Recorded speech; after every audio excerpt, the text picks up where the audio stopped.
ऐसा क्वेश्चन हमने sheet number 2 में भी किया था, ठीक है। लास्ट में कोई क्वेश्चन था, वो 17, 18, 19 इनमें से कोई रहा होगा एक। तो उसमें -5 था और एक इक्वेशन दी गई थी, और मैंने वहां पे बोला था अगर इसका ये रूट बोल रहे हैं, रूट का मतलब वो उसको इक्वेशन को सेटिस्फाई करेगा, ठीक है। यानी कि इसकी वैल्यू जब तुम उस इक्वेशन में डालोगे तो LHS इक्वल्स टू RHS आएगा। यहाँ पे जब तुम पुट करोगे तो x के प्लेस पे -4 की वैल्यू आ जाएगी, ठीक है। यहाँ पे भी सोल्व करते रहना, p सोल्व हो जाएगा। अब यहाँ पे एक और इक्वेशन दी है जिसमें p है, ठीक है। तो p की जो वैल्यू वहां से निकल के आएगी वो हम यहाँ पे यूज कर लेंगे, ठीक है, एक ही क्वेश्चन में, क्योंकि p 2 बार दिया हुआ है, 2 अलग अलग इक्वेशन में। यहाँ पे बच्चे कई बार ये क्वेश्चन पूछते हैं तो सर फिर x भी सेम ही होगा, ठीक है। x की वैल्यू भी अगर हम निकाल लें तो क्या इसमें रख सकते हैं। देखो p और x में फर्क है। x क्या है, वेरिएबल है, ठीक है। x की एक से ज्यादा वैल्यू हो सकती है, x कोई यहाँ पे फिक्स नंबर नहीं है। लेकिन p और q अगर हम बात करें तो वो वेरिएबल नहीं है, ठीक है, वो कोफिशिएंट है इसका। तो p की जो वैल्यू यहाँ पे होगी वो वैल्यू यहाँ पे भी होगी। अगर यहीं पे मैं कोई एक और इक्वेशन लिखा हूँ इसी क्वेश्चन में तो p वहां पे भी सेम होगा या q वहां पे भी सेम होगा। लेकिन x क्योंकि वेरिएबल है तो वेरिएबल के बारे में हम ये बात नहीं बोल सकते, ठीक है ना। इसलिए हम क्या कर रहे होते हैं, p की वैल्यू उठा के यहाँ पे भी पुट कर सकते हैं। तो क्वेश्चन ये 2 तरीके से है। एक तो इतना जो कि सेकंड चैप्टर का पार्ट हो गया, ठीक है। जो सेकंड चैप्टर हमने पोलिनोमियल पढ़ा था कि अगर रूट या जीरो दिया होता है तो उसको हम उसमें पुट कर सकते हैं, उसको सेटिस्फाई करेगा इक्वेशन को, ठीक है। पहले इतना करते हैं, फिर उसके बाद क्या करना है हमें, देखो एंड द इक्वेशन, ये जो इक्वेशन दी है हैज इक्वल रूट्स, इसके इक्वल रूट्स है, ठीक है। इसके क्या है, इक्वल रूट्स है। Find the value of p and q। p की वैल्यू तो एकदम आ जाएगी जब -4 रखूंगा मैं इसमें, तो p तो यहाँ से निकल गया, ठीक है।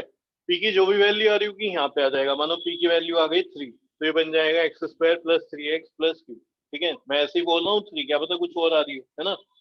तो यहाँ पे तुम देखोगे तो तुम्हारे पास एक अननोन वैल्यू रह जाएगी, कांस्टेंट टर्म q। तो q यहाँ से फाइंड कर सकते हैं। अभी इससे पहले बहुत सारे क्वेश्चन ऐसे करे थे जिसमें k होता था। एक इक्वेशन देते थे उसमें k होता था और कहते थे कि इस इक्वेशन के इक्वल रूट है, then find the value of k। तो वही तो है ये, ठीक है। थोड़ा सा बढ़ा दिया इसमें काम, तो डरने वाली कुछ बात नहीं है इसमें, समझ रहे हो। -4 से तो p की वैल्यू निकल जाएगी वहां रखने पे, और जब इसके इक्वल रूट्स लेके चलूंगा, डिस्क्रिमिनेंट लेके चलूंगा, तो खुद ब खुद q भी सोल्व हो जाएगा, ठीक है। तो सॉल्यूशन में देखो क्या लिखते हैं, -4 is a root of equation x² + px -4 = 0। So it will satisfy the given equation। It किसके लिए यूज हुआ है, -4, तो जो -4 है इक्वेशन को सेटिस्फाई करेगा। तो तुम क्या लिख सकते हो, यहाँ पे -4 यूज कर लो इसमें, तो -4² + p-4, ठीक है। ये कितना हो जाएगा, 16 -4p, इसको सोल्व करूंगा, -4p -4 = 0। 16 में से -4 हो गए तो 12 बचा, तो 12 - 4p = 0। इसको उधर भेज दो, तो 12 = 4p अपॉन में लिया हो तो p की वैल्यू कितनी हो जाएगी, 12/4, यानी p = 3, p = 3, ठीक है। यूजिंग वैल्यू ऑफ p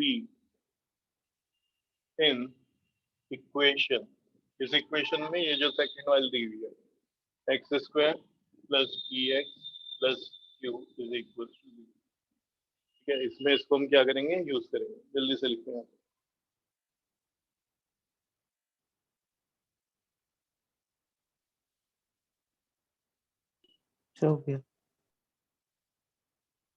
तो इसको मैं यूज कर रहा हूँ, देखो इसमें। इसके बाद में इधर लिख रहा हूँ, तो नीचे लिखना x² + 3x + q = 0, ठीक है। तो p की तो वैल्यू निकल गई, अब किसकी वैल्यू फाइंड करनी है हमें, q की। तो इसमें क्या बोलना है, the given equation will have real and equal roots if b is equals to 0। अगर डिस्क्रिमिनेंट क्या हो जाए 0 के इक्वल, तो B square minus 4ac is equals to 0। B की वैल्यू कितनी है, बी है यहाँ पे 3, तो हो जाएगा 3 स्क्वायर माइनस 4, ए की वैल्यू है 1 और सी की वैल्यू है क्यू इज इक्वल्स टू 0। ये आ जाएगा 9 minus 4 Q is equals to 0। ठीक है, तो यहाँ से वैल्यू निकाल लेते हैं क्यू की, कितनी हो जाएगी 9 इज इक्वल्स टू 4 क्यू, तो क्यू की वैल्यू आ जाएगी 9/4। ये तुम्हारा आंसर होगा। ठीक है, पी की वैल्यू 3 है और क्यू की वैल्यू क्या है 9/4।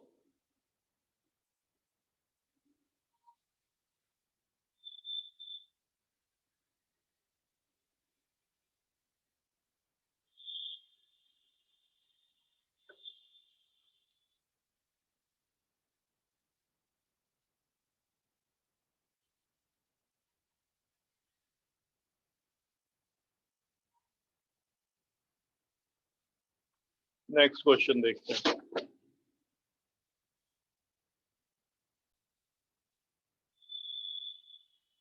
फाइंड द वैल्यू या फिर वैल्यूज ऑफ के। देखो ये ब्रैकेट में लिखने का मतलब क्या होता है, यहाँ पे हो सकता है एक ही आ रही हो के की वैल्यू, ठीक है, या फिर हो सकता है के की वैल्यू एक से ज्यादा है। ठीक है, अगर यहाँ पे हम सिर्फ वैल्यू लगा के छोड़ दें और के की एक से ज्यादा वैल्यू आई, तो बच्चा ये भी कह सकता है सर क्वेश्चन में तो के की वैल्यू पूछा है, यहाँ तो एक से ज्यादा आ रही है, यानी कोई ना कोई यहाँ पे हमें फिर हटानी पड़ेगी, रिजेक्ट करनी पड़ेगी, है ना।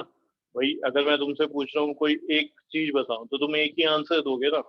ठीक है, तो अगर वैल्यू लिखा होता तो ये बात हो जाती, लेकिन अगर मैं वैल्यूज लिख देता तो तुम कहते कि एक ही एक से ज्यादा आनी चाहिए, और हो सकता है क्वेश्चन में एक ही आ जाए, फिर तुम कहोगे दूसरी कहाँ से निकाले। तो हो सकता है या इसका लिखने का मतलब ये है कि जो के की वैल्यू है वो एक भी हो सकती है या फिर के की वैल्यूज भी हो सकती है, ठीक है, एक से ज्यादा। तब हम इस तरीके से ब्रैकेट में एस लिख देते हैं। ठीक है, अब यहाँ पे जो इक्वेशंस हैं वो कैसी हैं, रियल रूट्स होंगे इन इक्वेशन में। अगर इन इक्वेशन के रियल रूट्स होंगे तब के की वैल्यू बताओ क्या क्या पॉसिबल हो सकती है। हमने किस टाइप के क्वेश्चन कर लिए एक बार ये समझते हैं, जिसमें इक्वल रूट्स हो, यानी डी इज इक्वल्स टू 0, ये कर चुके हैं। क्वेश्चन में तुम्हें वो भी करा चुका हूं जिसमें अनइक्वल रूट्स हो, ठीक है, यानी कि ग्रेटर देन 0 इसकी वैल्यू पॉजिटिव आ जाए, या 0 से बड़ा आ जाए, या मैं लिखूं डी क्या है पॉजिटिव है। मैंने वैसा क्वेश्चन भी करा दिया जिसमें नो रियल रूट्स हैं। ठीक है, वो जो हमने आखिरी क्वेश्चन लास्ट मीटिंग में करा था जिसमें इनइक्वालिटी मैंने तुम्हें समझाई थी अच्छी तरीके से क्या होती है। ठीक है, वहां पे हमने एक क्वेश्चन किया था, उसमें क्या था डी नेगेटिव आ रहा था, यानी कि 0 से छोटा आ रहा था डी। ठीक है, तो हमने हर टाइप का क्वेश्चन कर लिया है, अब बात करेंगे हम रियल रूट्स। ठीक है, इसकी रियल रूट, तो भाई ये वाला जो होता है जिसमें डिफरेंट रूट्स आते हैं, अनइक्वल रूट्स आते हैं, या मैं बोलूँ डिस्क्रीट रूट आते हैं, इसमें क्या इक्वल रूट आते हैं। इन दोनों ही केसेस में जो रूट्स होते हैं वो रियल होते हैं कि नहीं, या तो रियल होते हैं, और इसमें नो रियल रूट होते हैं, या कोई भी रियल रूट नहीं होता है। ठीक है, तो नो रियल रूट्स, यहाँ पे दोनों में ही रियल रूट्स होते हैं। ठीक है, अब क्वेश्चन ये उठता है, मैं इजिकल्स टू लेके चलूं तो इक्वल रूट्स आ जाएंगे। ठीक है, मैं ये डी को ग्रेटर देन 0 लेके चलूं तो फिर दो अलग अलग रूट आएंगे। यहाँ पे तो उन्होंने बोला नहीं इक्वल रूट्स हैं कि डिस्टिंक्ट रूट हैं, बस रियल रूट्स बोला है, तो दोनों केस लेके चलने पड़ेंगे, यानी मैं ये लेके चलूंगा। ठीक है, कंडीशन हमें ये रखनी पड़ेगी यहाँ पे, क्लियर है। अब इसमें 4 पार्ट है, फर्स्ट वाला देखते हैं, बाकी तुम लिख लेना। कैसे लिखते हैं इसको, comparing the given equation with ax square plus bx plus c is equals to 0। तो देखो a की वैल्यू क्या आ जाएगी, a आ जाएगा 1, b कितना आ जाएगा -4 से, c की वैल्यू आ जाएगी 2। तो यहाँ पे d जो है, एक मिनट, है ना, ऐसे लिखते हैं 4 रियल रूट्स के लिए। ठीक है, जो d होता है वो क्या होता है, ये कंडीशन होगी 0 के इक्वल हो या फिर 0 से ग्रेटर हो। बी निकालते हैं, बी स्क्वायर -4ac, तो ये तो कंडीशन ये लगा के चलनी है हमें। अब देखो b कितना है -4k, तो -4k का होल स्क्वायर, -4 a की वैल्यू क्या है 1 और c कितना है यहाँ पे k है। ठीक है, कितना हो जाएगा 16k स्क्वायर -4k। सही है, यहाँ तक बताओ कोई डाउट है? No sir. नहीं। सर चलो जी, अब बताओ यहाँ पे क्या करा जाए, कैसे करें इसको सोल्व? क्या कॉमन ले सकते हैं? कॉमन ही लेना पड़ेगा क्योंकि यहाँ पे बन रही है क्वाड्रेटिक इक्वेशन। इसको अगर तुम उस साइड भेज दोगे, मैंने तुम्हें बताया था कि हम इसको इस तरीके से भी सोल्व कर सकते हैं। क्या इमेजिन करेंगे जैसे हम इसको उधर भेज रहे हैं, हकीकत में क्या होता है, हम नंबर को माइनस प्लस करके हटा रहे होते हैं दोनों साइड से। ठीक है, लेकिन ये क्वाड्रेटिक है तो यहाँ से कॉमन लेना पड़ेगा, तभी दो रूट्स निकल के आएंगे, के की दो वैल्यू आएगी। तो यहाँ से कॉमन ले लो 14 के। ठीक है, 14 के यहाँ से कॉमन लोगे तो यहाँ पे क्या बचेगा 14 के, सॉरी 4 है ना, 4 के। ठीक है, 4 के कॉमन लिया, यहाँ पे बचेगा 4 के माइनस। ठीक है, ये कंडीशन बन के आ रही है भाई। सही है, अब क्या करो, इसको ऐसे लिख लो,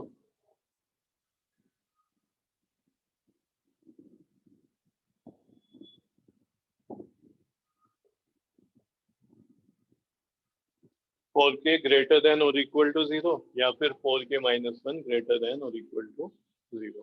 ठीक है, दो नंबर है, देखो ध्यान से समझना, दो नंबर है उनका प्रोडक्ट हो रहा है। ठीक है, और वो 0 या फिर 0 से बड़े आ रहे हैं। दो नंबर है उनका प्रोडक्ट हो रहा है, वो 0 या फिर 0 से बड़े आ रहे हैं। ठीक है, तो यहाँ पे इसका मतलब क्या होगा, या तो दोनों ही नंबर पॉजिटिव होंगे। ये बताओ एक नंबर जिनमें से कोई नेगेटिव हो सकता है? नेगेटिव और पॉजिटिव का मल्टीप्लाई कराओगे तो नेगेटिव आएगा, तब ये 0 से बड़ा हो ही नहीं सकता। ठीक है, तो या तो हम यहाँ क्या बात करेंगे कि इनमें से कोई एक नेगेटिव नहीं हो सकता, या तो दोनों ही नेगेटिव होंगे या दोनों ही पॉजिटिव होंगे। ठीक है, तो ज्यादा सही क्या लग रहा है, हम यही मान के चलें कि दोनों ही पॉजिटिव होंगे। ठीक है, तीन कंडीशन हो सकती है, देखो ये भी पॉजिटिव, ये भी पॉजिटिव। ठीक है, दोनों ही क्या हो जाए, पॉजिटिव हो जाए, या फिर एक नेगेटिव दूसरा पॉजिटिव, या दोनों ही नेगेटिव।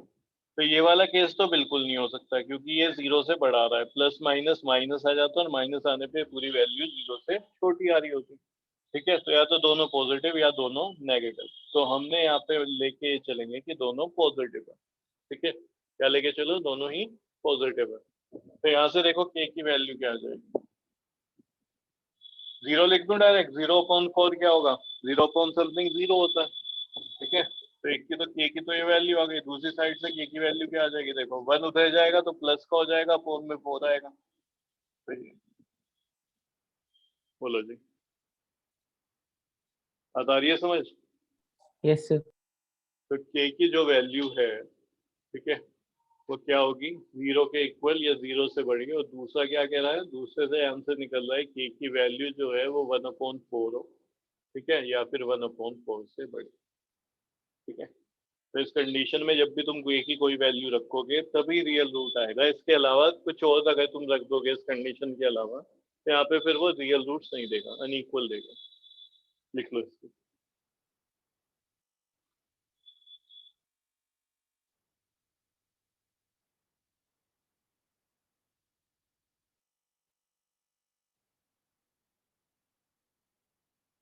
चलो जी, अगला करें। Yes sir. नेक्स्ट, इसको मैं ऐसे ही रहने देता हूँ, बार बार लिखने से बच जाऊंगा।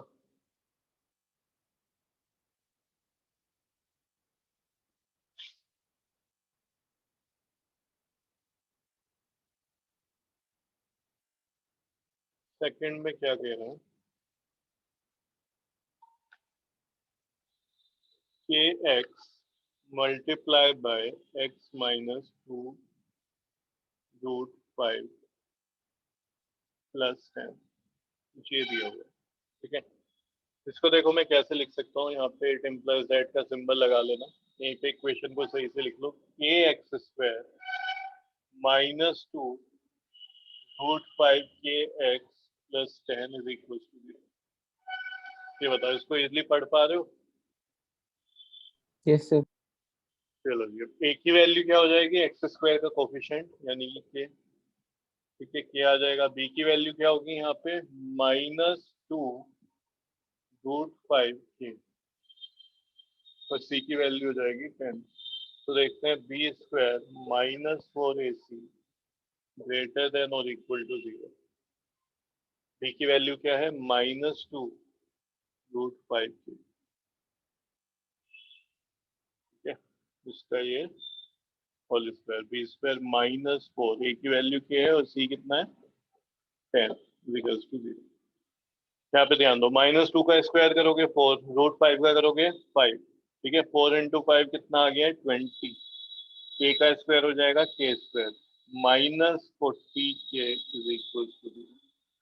-40k = 0। यहाँ से कॉमन ले लो, ठीक है, 20k कॉमन लो। तो 20k जब तुम कॉमन लोगे, यहाँ पे क्या बचेगा? k, ठीक है, k -2 सॉरी सिंबल ये चलेगा। तो क्या करोगे? देखो 20k ग्रेटर देन और इक्वल टू 0 और k -2 ग्रेटर देन और इक्वल टू 0। तो यहाँ से k की वैल्यू कितनी आ जाएगी? 0 आ जाएगी। 0/20 हो जाएगा तो 0, और यहाँ से k की वैल्यू ग्रेटर देन और इक्वल टू।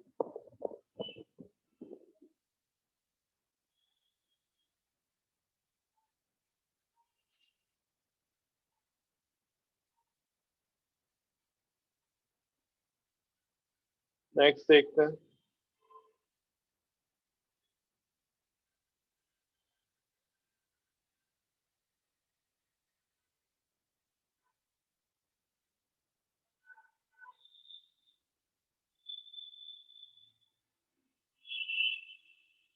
थर्ड,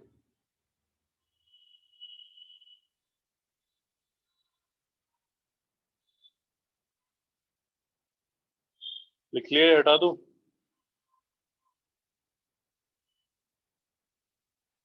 वो लिख लेना अगर बचोगे। इसका जो पार्ट थर्ड है उसको देखो। थर्ड में क्या बोल रहे हैं? kx मल्टीप्लाई, x की मल्टीप्लाई किससे हो रही है? x - 3 से, +9 = 0। इसको मैं कैसे लिख सकता हूँ? इधर लिख रहा हूँ, इट इम्प्लाइज दैट।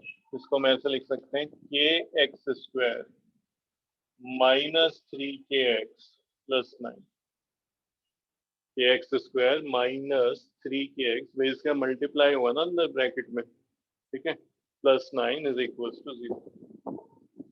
इक्वेशन बन के आई। तो यहाँ पे a के प्लेस पे क्या है?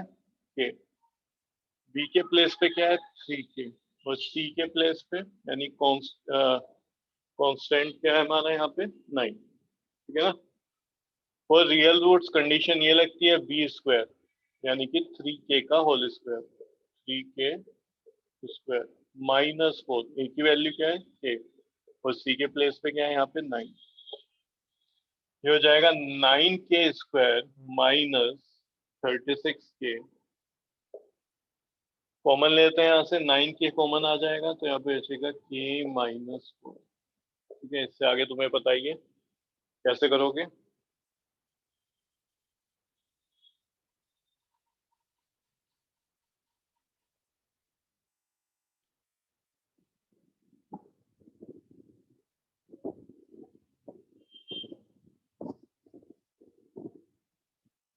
ये क्या हो जाएगा? 0.9।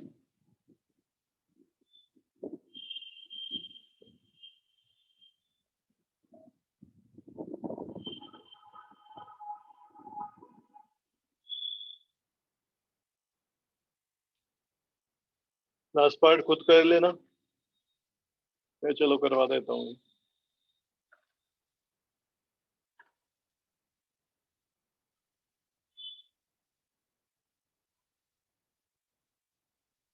पार्ट 4, ठीक है, इतना तुम ये लिखो, मैं पार्ट 4 लिख रहा हूँ ऊपर। तो फोर्थ पार्ट में देखो क्या दिया हुआ है। Equation 4x² plus K X plus 3 is equal to 0, ये दे रखा है। तो इसको अगर हम कंपेयर करेंगे इस इक्वेशन से तो क्या देखने को मिलेगा, ए की वैल्यू कितनी हो जाएगी 4, बी की वैल्यू कितनी हो जाएगी ए, और सी की वैल्यू 3। तो बी स्क्वायर माइनस 4ac के प्लेस पे इसको रखेंगे।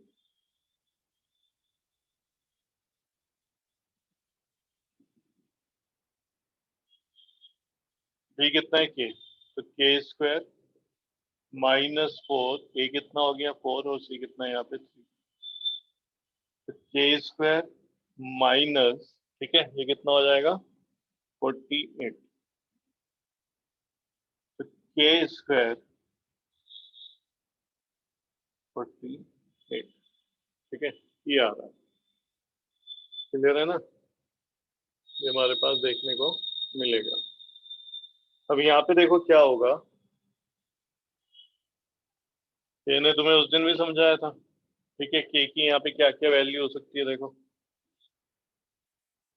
कोई नंबर है, जैसे कि 5 मान लेता हूँ, और ये 5 जो है इसका स्क्वायर बड़ा है किससे, 4 से, ठीक है, 4 के स्क्वायर से, ये मान के चल रहा है, ठीक है, इसको भी भूल जाओ।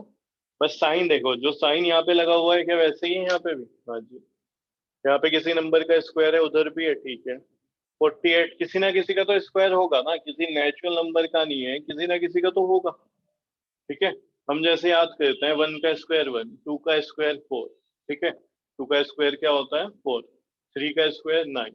अब मैं तुमसे बोलूं 8 किसी का स्क्वायर होता है, ये बताओ, 8 किसी इस नंबर का स्क्वायर होता है, नो सर। होता है, ठीक है, 8 स्क्वायर है, किसका स्क्वायर है देख जरा, 2√2 का स्क्वायर है, √8 का स्क्वायर है, समझे। ये यस जो सर। नंबर है ये भी किसी ना किसी के स्क्वायर हैं। तो अब तुम कहोगे फिर ये क्या हो रहा हमारे साथ, आज तक जो हमें स्क्वायर पढ़ाए गए हैं वो तो बताया नहीं कभी, सीधा बताया 1 का स्क्वायर, 2 का स्क्वायर, 3 का स्क्वायर, 4 का स्क्वायर। जो हमने स्क्वायर पढ़े हैं ना वो हमने नेचुरल नंबर के स्क्वायर पढ़े आज तक, ठीक है, 1, ठीक है, अगला नेचुरल नंबर 2 उसका स्क्वायर, फिर हमें याद कराया 3 अगला नेचुरल नंबर है उसका स्क्वायर याद करो, 4 उसका स्क्वायर याद करो, ठीक है, उनके बीच में कहीं √2 आएगा, जानते ही हो तुम, है ना, कहीं √8 आएगा। नंबर लाइन पे ये भी तो नंबर आते हैं। मैं तुमसे पूछूं 1 के बाद कौन सा नंबर है, ठीक है, तो अगर तुम 2 कह रहे हो तो तुम्हारी नॉलेज अधूरी है, ठीक है, तुम बता रहे हो मुझे अगला नेचुरल नंबर, ठीक है, 1 के बाद अगर तुम 2 कह रहे हो तो ये एक तरीके से, अगर मैं तब तुमसे पूछूं कि अगला इंटीजर बताओ, नेचुरल नंबर बताओ, तब तो ठीक है, मैंने कहा सिर्फ नंबर बताओ, तो 2 कहना गलत है, ठीक है, 1 के 1.1। बाद 1.1 भी तो आ सकता है, 1.0053 आ सकता है, 1.01 आ सकता है, ठीक है, या फिर 1.789 आ सकता है, कुछ भी आ सकता है, इतने नंबर आते हैं। तो उनमें से ये कहीं ना कहीं ये रूट वाले इधर उधर के नंबर ये सब नंबर लाइन पे लाई कर रहे होते हैं, चाहे वो एक रैशनल नंबर है या रेशनल नंबर है, यानी कि हर रियल नंबर को नंबर लाइन पे डिनोट कर सकते हैं। और ये काम हमने 9th में सीखा भी था, याद करो, √5 को √2 को हम नंबर लाइन पे बना रहे थे, ठीक है ना, याद आया कुछ, 9th में ये चीजें सीखी थी, तो ये भी नंबर लाइन पे आती है, ठीक है, छोड़ दो इसको। तो ये भी किसी का स्क्वायर है, ऐसे ही मैंने वहां पे लिख लिया, ये भी स्क्वायर है लिख लिया, ये साइन इधर दिया हुआ है ग्रेटर देन इक्वल का वो भी लिख लिया, ठीक है। अब अगर ये मैं सोल्व करूँ ये 25 आ जाएगा और ये आ जाएगा 16, ठीक है, इसको अगर मैं अंडर रूट लगा दूं दोनों साइड तो ये आ जाएगा 5, ठीक है, और ये आ जाएगा प्लस माइनस का 4, ठीक है, जब उधर जाएगा ये प्लस माइनस का 4, ऐसा समझ लो, ठीक है ना। अब ये बताओ, ये जो नंबर है 5 ये +4 से बड़ा है, बोलो, नो सर। +4 से बड़ा नहीं है 5, सब बड़ा है। बड़ा है, और -4 से, नो सर। -4 से बड़ा नहीं है 5, क्या हो गया तुझे,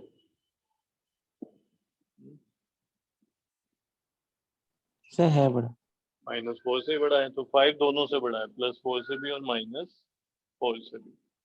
तो यहाँ पे जो आंसर आएगा उसमें क्या दिखाऊंगा, जो 5 है, ठीक है, वो इन दोनों से ही बड़ा आ रहा है, इन दोनों से ही क्या आ रहा है, बड़ा आ रहा है। एक क्वेश्चन मैंने किया था वहां पे, जहाँ पे क्या था, चेंज हो जाता था, माइनस वाला इससे छोटा आने लगता था, वो हमने लास्ट क्वेश्चन किया था, जो लास्ट हमारी मीटिंग रही थी, ठीक है, जो हमारी लास्ट क्लास रही थी, तो उसमें नो रियल रूट्स का क्वेश्चन था वो, नो रियल रूट्स। तो याद रखना, रियल रूट में ऐसा कोई पंगा नहीं फंसता है, लेकिन नो रियल रूट में फंस जाता है। तो नो रियल रूट्स में तुम्हें देख के रहना पड़ेगा, अगर ये साइन है तो बस प्लस माइनस करके इसको लिख देना। अब इसको मैं 48 को अगर अंडर रूट करूं तो तुम पेयर वगैरह निकालोगे और क्या देखोगे कि क्या बन रहा है, देखो 16 3 जा लिख सकता हूँ इसको मैं 48 को, ठीक है, 16 पेयर बन रहा है 4 4 का, तो ये इसका अगर मैं स्क्वायर करता हूँ तो 48 ही बनेगा, इसका अगर मैं स्क्वायर करूँ क्या बनेगा 48। तो मैं यहाँ पे लिख सकता हूँ k की जो वैल्यू है वो ग्रेटर होगी +-4 रूट, ये आंसर आएगा। नहीं समझ आए तो दोबारा से पूछो जल्दी। तो इसका अंडर रूट क्या होगा, सर ठीक है, तो यही तो पेयर बन रहा है, 16 इंटू 3, तो 16 ये 4 का पेयर बन गया, 16 का मतलब क्या है 4 इंटू 4, बाहर आ जाएगा 4, ये √3 रह गया, तो यहाँ पे 4 √3, और उधर जब तुम स्क्वायर भेजोगे तो प्लस माइनस तो आएगा ही आएगा। तो ये इससे भी बड़ा होगा कि, और इस माइनस वाले से ही बड़ा होगा, अभी हमने ऐसा क्वेश्चन करके देखा था साइड में, ठीक है। अब वहां पे एग्जाम में तुम कर पा रहे हो इतना, ठीक है, सोच पा रहे हो तो बहुत अच्छी बात है, यानी तुमने